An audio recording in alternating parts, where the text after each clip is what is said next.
श्री श्री महारुद्रेश्वर और पार्वती मंदिर प्रतिष्ठा निमंते कलश यात्रा।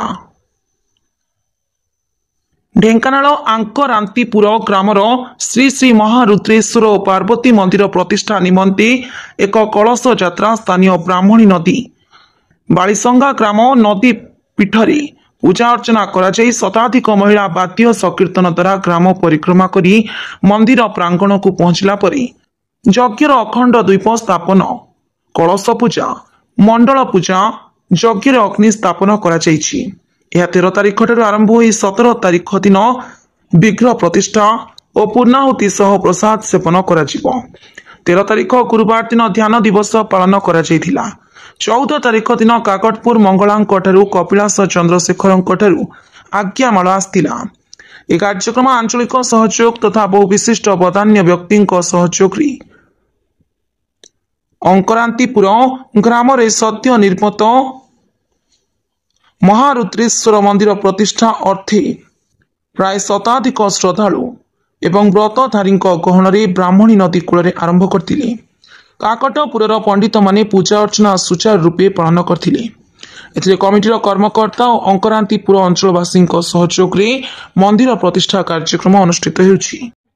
होमर जो ग्राम अच्छे अंकरांतीपुर एठार जो प्राज्ञ विज्ञ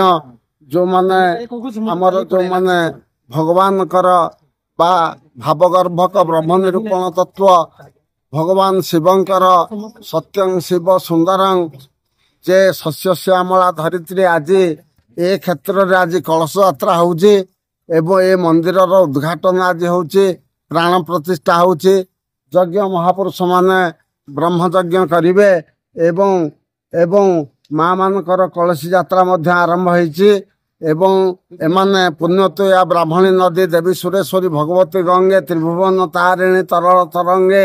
शंकर मौली निवासिनी विमले मममती रास्ता तव पद कमले गंगाश्च जमुनाश्च नर्मदे सिंधु कावेरी पुण्यतया जमुना नदी ब्राह्मणी नदी पानी आवाहन कर प्राय 2000 स्त्री लोक एटा को प्राण प्रतिष्ठा हेबे महादेव प्राण प्रतिष्ठा हेब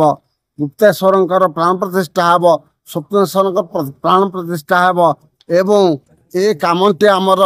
नदिया संकीर्तन नाम मंडली एवं विभिन्न पाला गायक एवं विभिन्न प्रकार जागी ब्राह्मण द्वारा समाहत हम दिन व्यापी चलो 7 तारिख प्राण प्रतिष्ठा हेबे देवदेव महादेव त्रयंबकेश्वर महादेव प्राण प्रतिष्ठा आम अंकरांतीपुर जो प्राज्ञ विज्ञ सभापति एवं पर्वानुष्ठान जो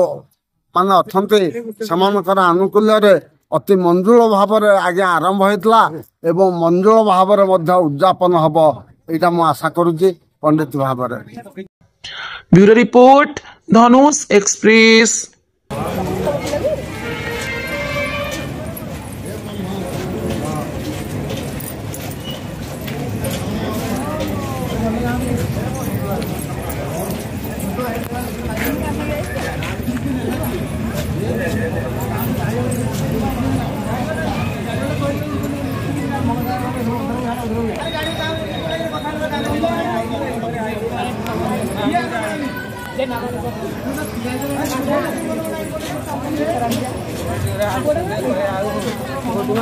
आग